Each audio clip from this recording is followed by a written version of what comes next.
Be like Berl. Be the good in the world.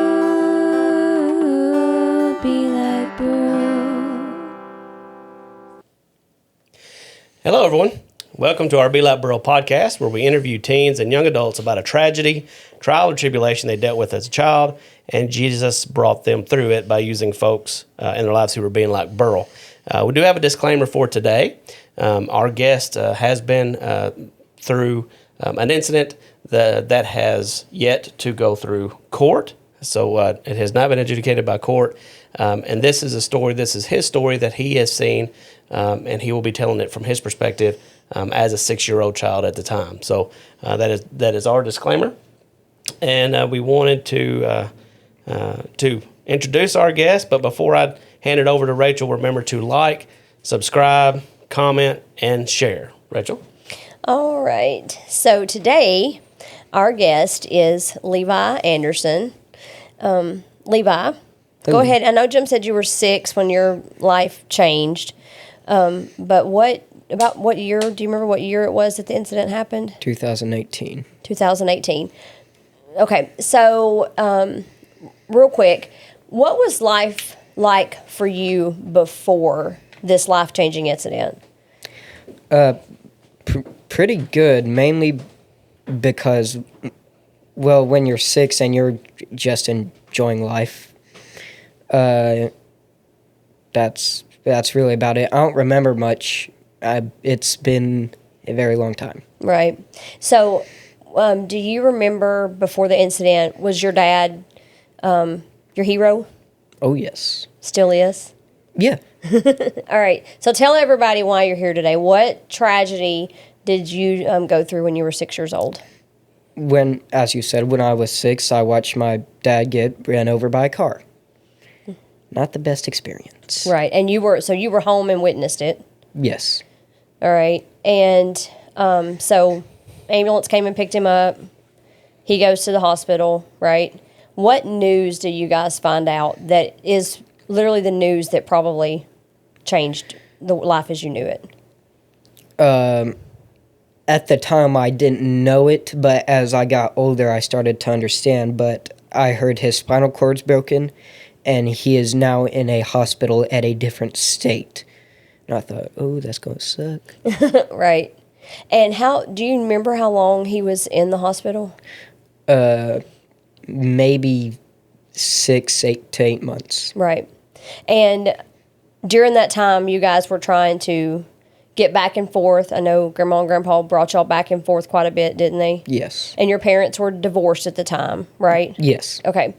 And so you guys were trying to get back and forth. Dad was going through rehab, and just so that everybody understands, he's paralyzed from the waist down, is that right? Or chest down. Chest down, right. Okay. And so he went from, let's make sure everybody understands that your dad went from being a active dad, you guys were doing stuff, riding horses, out on the farm, fixing on cars, right? Like all that stuff when he was active, and a rock star paramedic, right? Like you may not remember this, but I called your dad my prodigy student when he was younger because he was a rock star, and his incident now has made him wheelchair bound, right? Yeah, and I wanted to add that for us, living through that, I was the ambulance service director at the time, and Cole was one of our paramedics, and he was one of our training officers, and one of the best I'd ever seen in the work that he did, and very active, loved life, he would help the fire department do stuff. Always ready to help somebody. Always ready to be there, and so to see someone like that go from where he was in life to now being wheelchair bound, I know was hard on us as his friends. I can't imagine what it put you through as his son, who absolutely looked up to that man. Yeah. And still do. Do you remember anything during that time that he was in the hospital, like thoughts, feelings? I remember the first time we got to Atlanta, seeing him in the parking garage, me and my brother full on sprinted toward him and it hit him out of a hug. He said, "Ow!"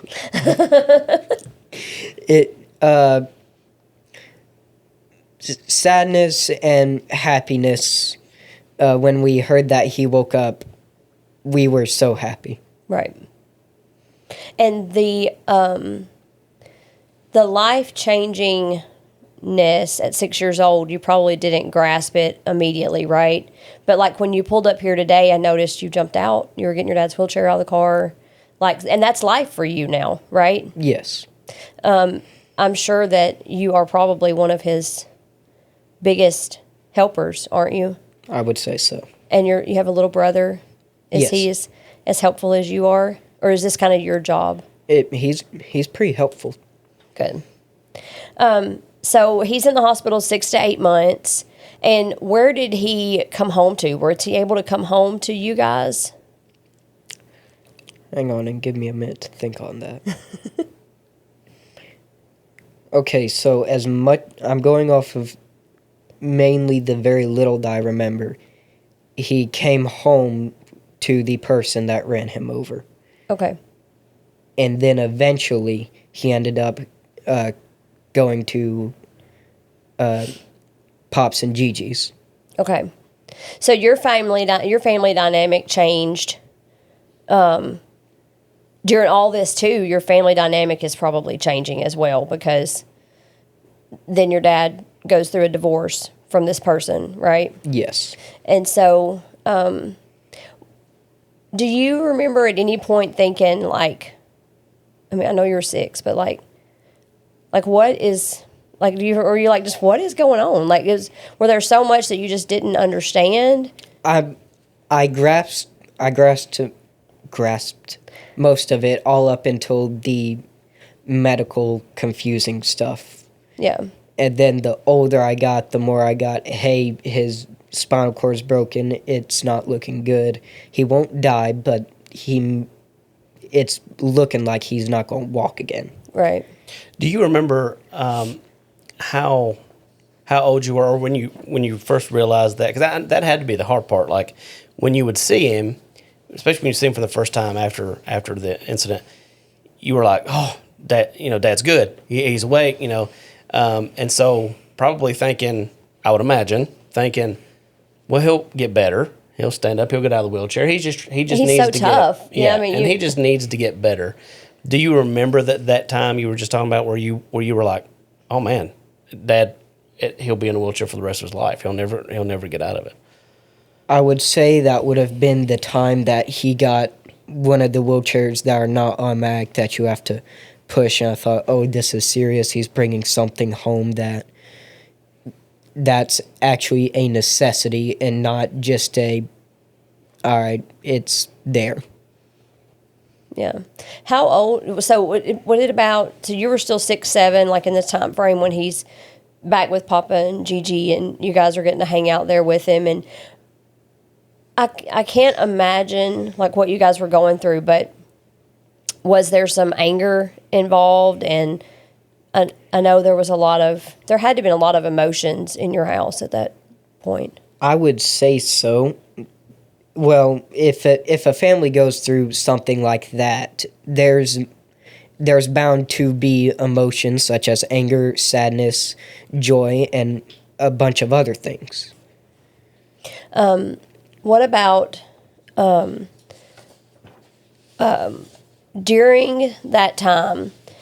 I know that just, your dad, of course, he's in a wheelchair, but with being in a wheelchair has come lots of other medical things for him, right? Like he has had some illnesses, and life has just not been easy for him, right? Yes. And not easy for you guys, I figure. So how is life different now? Like when you see your friends and their dad is not in a wheelchair, how does your life look different? Paint a picture for the audience. I would say there are times if you're working on a car that I can't say, Dad, hey, can you come help me with this, but he'll give me how to figure it out and he'll tell me how to do it instead of him doing it, which is from what I see, very good, but very different. Right. So, but you are seeing it as a blessing, but I mean, it's good for you to learn, right? Yes. But it does suck that your dad's not actually the one showing you. Yes. So one of the questions that we asked on the form that you filled out is, during all this that was going on, who were people in your life that were being like Berl? Like, who were loving you, showing you kindness, giving you a safe space to turn to?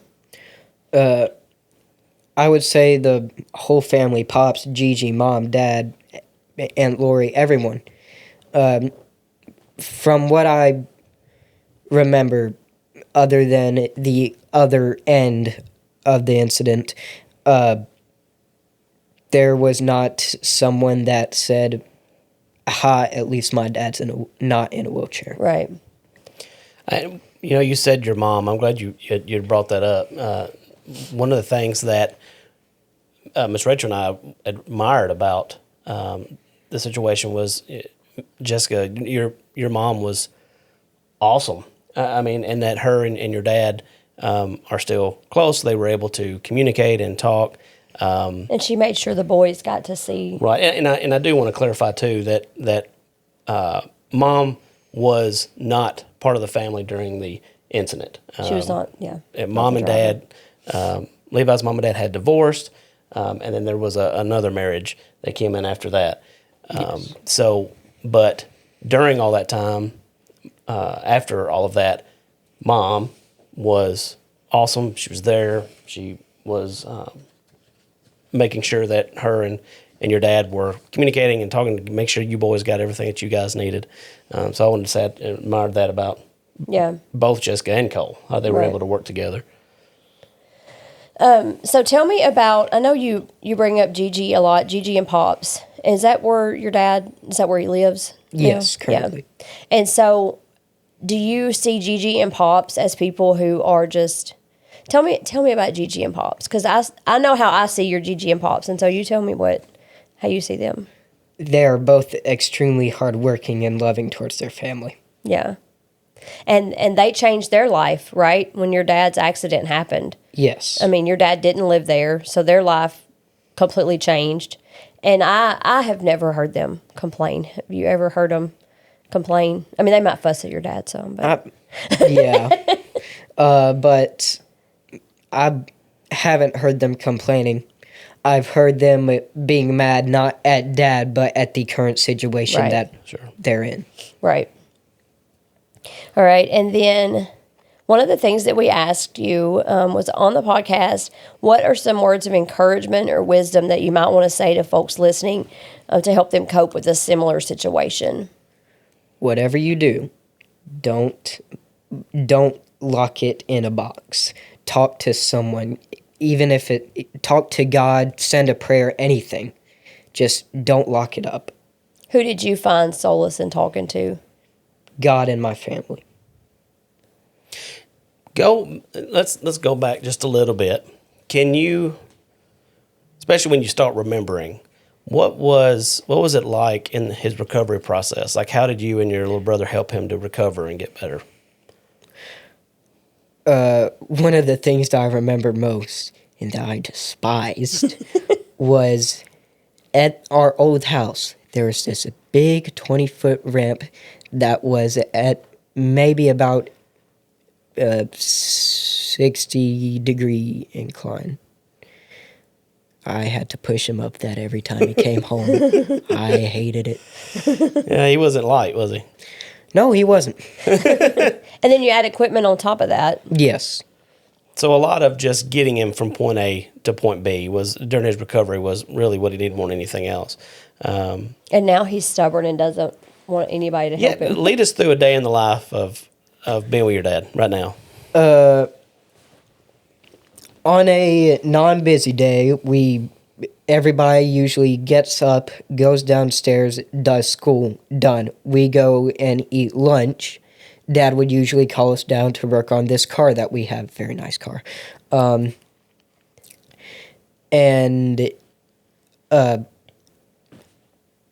like yesterday, we did work, I think. Yeah. Yes? No, day before there. We worked on the car, and we are currently rewiring the entire Oh, goodness. thing.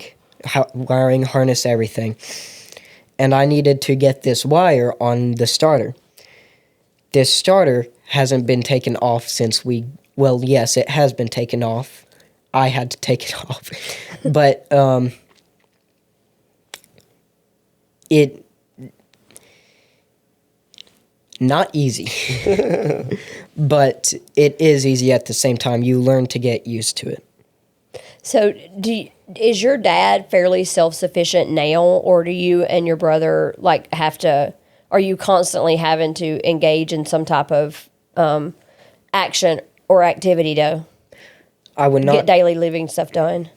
No, not at all. He is decently he is a lot self-sufficient. I think that's how you said that.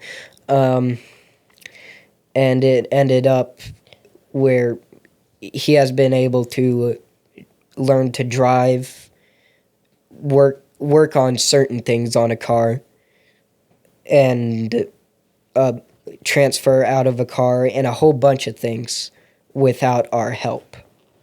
Gotcha. All right. So you talked about, we'll kind of skip back a little bit. Don't lock it up. Don't bottle things up. You talked about finding solace and just talking to God, giving it to God. Is there anything we have on here? What can you offer thoughts of what not to do? And one of the things you had talked about was when you're getting mad. Mm-hmm. So you want to elaborate on that? If you end up getting mad at the wrong people, it would be very easy to lose them. Luckily, I haven't had that done with us, but I know it can be easily done. Certain people get mad at other people, and it can end up dividing the family. Right. And you guys all just kind of locked in and rallied around your dad, right? And just, I will say that even though there was some anger involved in the situation, your family seemed to just lock in, come together for your dad. Even you got aunts and uncles, and y'all just rallied around him and didn't worry about this incident over here, the anger part of it, and just took right to getting stuff done. And I really admire that about you guys. Thank you. And I want to ask too, how's it been like through all of this? Again, as far back as you can remember, what has it been like to be a big brother? Because you've probably had to take, especially, you have a split home, right? Your mom and dad are not together. Y'all have been through this type of incident together. You've been through helping your dad recover. Now you're both there to help him. What's it like being big brother? Like what sticks out in your mind as you've went through this journey of having to help little man? I would, basically from what I remember, he didn't really need help with a whole lot of things. I still do give him life advice on, hey, if you want to get here, do this or such and such. But he was pretty good. Do you think that the incident has made you and your dad and your brother closer? Very much so. It's made the whole family closer. Gotcha. And then how do you feel like God worked in your situation? At the time, we only recently started to go to started going back to church when I was 13. And the more I look back on it, the more I realized he was there through that whole thing. And I would say he kept food on our table, kept us blessed, and a whole bunch of things.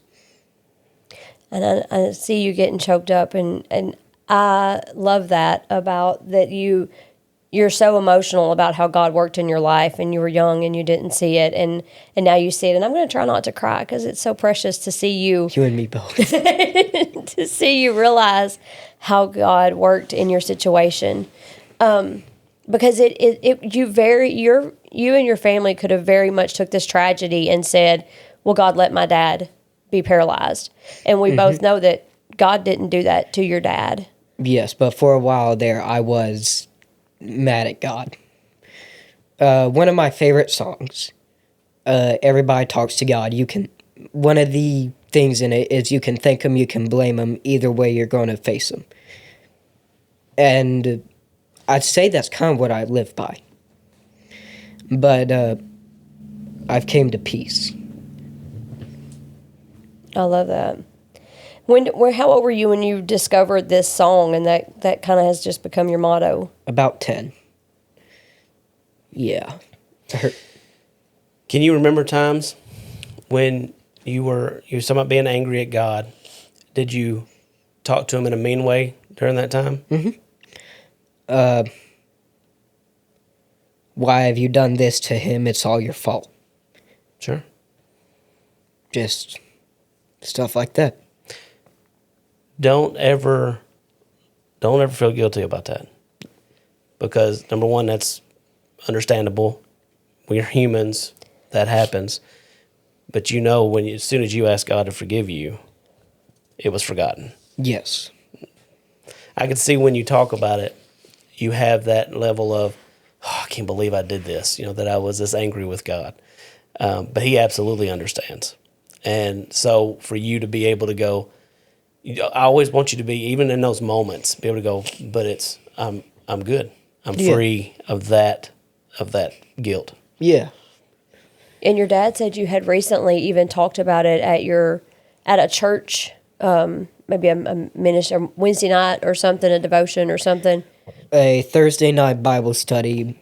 I talked about it, shared, hey, we're in this situation, and it is what it is.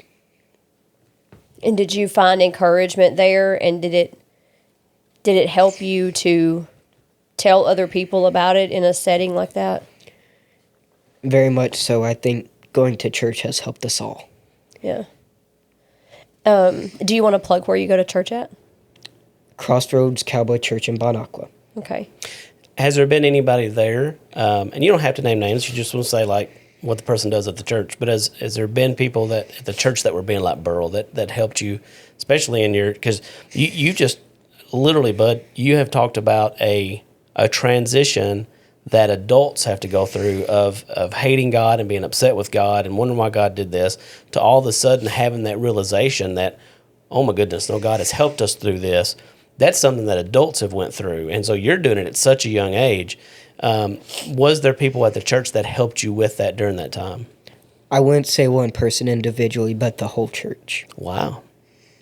Our church is a very kind and Holy Spirit-filled church. Awesome. And so you feel like your walk with the Lord and your relationship with Christ has really grown there, right? Oh, yeah.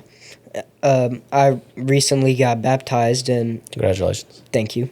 But it's really never been the same. I always thought when they said, once you start this walk, it's very hard if you want to go back. And now I can see that. It's life-changing. How do you feel like your dad's situation and the trauma that you went through shaped you into the person that you are today? I would say seeing something like that humbled me. I look at other kids and I realize I'm kind and a lot, I wouldn't say better because I don't like putting myself above people, more mature. Yeah, and you probably have a little different perspective on Yes. life, right? Yes. I know one thing you put on here is don't take for granted the things that we have today because things can change in an instant. Yes, very much so. Back to like seeing something like that. You can have one plan for life, and it can quickly just to turn you out the door, kick you out, say go to a neighbor's house. Yeah.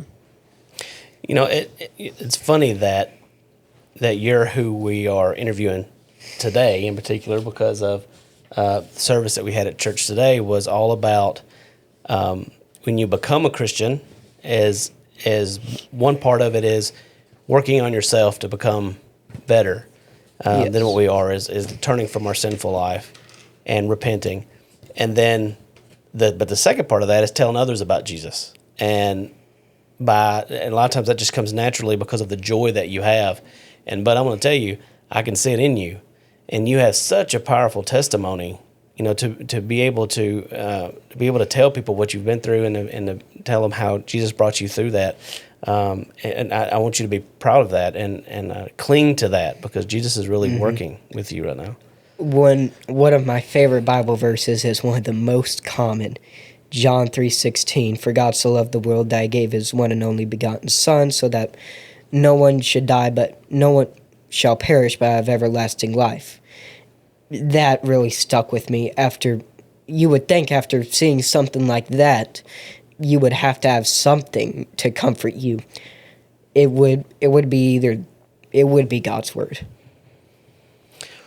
What was it about that verse? What was it? What is it about John 3:16 that gives you that encouragement? He loved me. And that he loved you that much. Yeah. Because I'm going to be honest. Y'all are friends, but I wouldn't die on the cross for y'all. Sure. I mean, that's what's so amazing about Jesus, is that he loved us so much to do what he did. Even people that we would not agree with, even with people that are different than us, it doesn't matter who we are or where we come from or what walk of life. He loves us so much that he came and that God came down his flesh, walked this earth, and was crucified. We have this guy in our church. He's this old man, dresses up in the most cowboy way, bandana, suspenders, everything. And if you walk up to him and start a conversation with him, I can promise you, you will not leave that conversation without hearing Jesus loves you. Is that something you aspire to be like one day? Yes, very much so. All right. So one of the questions that I wanted to ask you, and I didn't have this in the form that you fill out ahead of time, but the book of Matthew, chapter 6, verse 14, talks about forgiving others. Did you guys find forgiveness hard? Yes.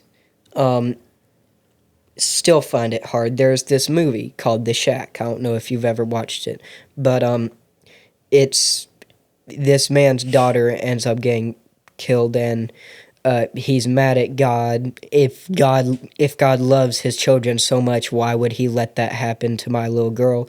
And etc., etc. Eventually, he ends up meeting God in the physical world, and ends up spending a weekend down at his cabin. And eventually, God says, "Hey, you may have to say I forgive you 1,000 times before you actually mean it." And me and our family currently are in the 1,000-time process, because I know it's unchristian-like to hold a grudge, but kind of can't help it. Right. So that's kind of where you are in your walk right now, is that you need to forgive and you're working on forgiveness. And I think that's really important for people to know, that it may not just happen overnight, and just because, it's a process, right, of letting it go. Yes. And it's all part of that grieving process too. I just wondered, when I was looking over this and getting ready for today, I just thought, like, how hard would it be if I was in Levi's shoes to forgive, and I love that your family is willing to forgive, right? That's the first step, is being willing to forgive. We're willing. It's just, are we able? Yeah, but to be able to at least talk about it. I mean, yes. I don't, given your situation, that would be difficult. I might even say impossible for some people to be able to forgive. So that you have enough faith and understanding in that it is important, and that y'all are in that phase of trying to, is amazing that you're able to do that. As an outsider looking in, I did want to add that I can see where in y'all's situation, it would be incredibly easy to just wake up bitter and be mad and angry every day and almost just hate the world because you're in this scenario that's not what you planned. And I have not seen that in you guys. I know there are probably days. There are days, but just to kind of lighten the mood a bit, you said as an outsider looking in, peeping Tom. But I do think that you guys are making the best of what you have, and we see you as, man, if something happened like that to us, I hope we could go out and do things. And your dad comes to help with the MR class, and just we see y'all out on vacation and doing all kinds of just great things. And you just don't let it stop you, and I think that's impressive. No, another thing that I've really found intriguing in the Bible is losing everything didn't stop the 12 apostles. Yep. They gave up everything to follow Jesus, didn't they? Yes. How was, you talked about going on vacations. You just went on a trip to Montana. Mm-hmm. How was that? Yellowstone is very nice. I was walking on a freaking volcano, man. How many people get to do that? Okay, so tell us what you're doing now with life. I mean, has this incident or any part of your life, what are you into now that you might could contribute to this scenario? I can't really contribute it to the scenario, but it's kind of been there my whole life. Whoa. Horseback riding. Okay. I have full intentions to be better than Dad at it. Good luck. He will, yeah, like he said, good luck. He was the best in Hickman. And so that's something that you strive to do. Yes. And I'm sure he's your biggest cheerleader. I would say so. Does riding horseback, and we've got friends and family that love riding horseback. Does that help you? Does that help you find solitude? Does that getting out there on the horse? My mom calls it her therapy. And then I thought, well, that's so stupid. It's not that stupid. Mom was right. Mom was right. Again. Tell us what you're studying right now. You talked about it a little bit right before we went live or went recording. I'm currently studying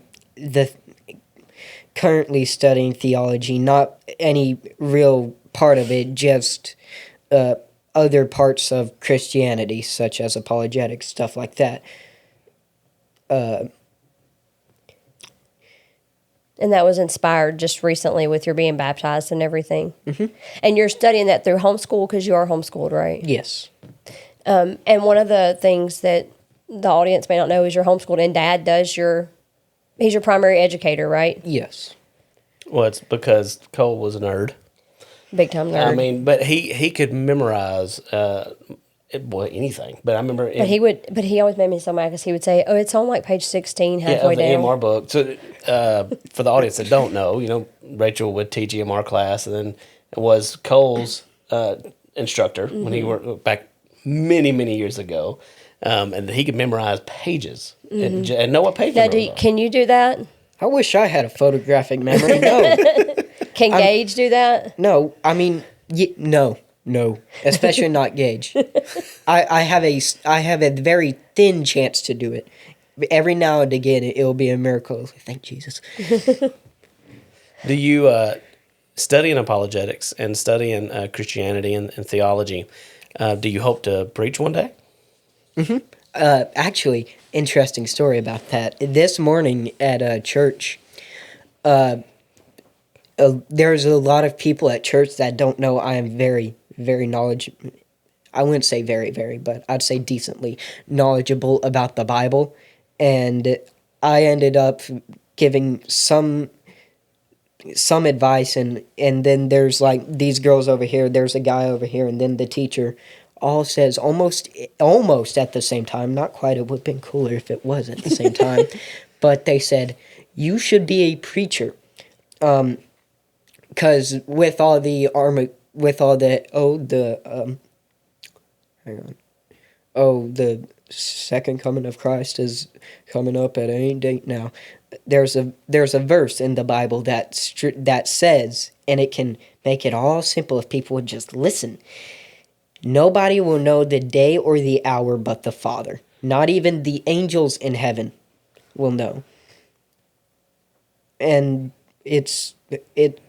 I find it pretty cool and inspiring, so I want to be a preacher someday. So it's here lately. There's been a lot of that where people have talked about the rapture is supposed to have been here and all this, that, and the other. But you're right; it's that black and white. It's like God said, "No man knoweth the day or the hour." Yes. Yes. And something just came to me when you said that. Does it give you hope knowing that one day your dad will walk again? Yes, very much so. Even if it may not be on this earth or in the second earth, I know he's going to walk again. No more pain in heaven, right? Lord willing. Right. Awesome. All right. Was there anything you want to add to your podcast? You've done really good, Levi. You're our youngest guest so far. Do you know that?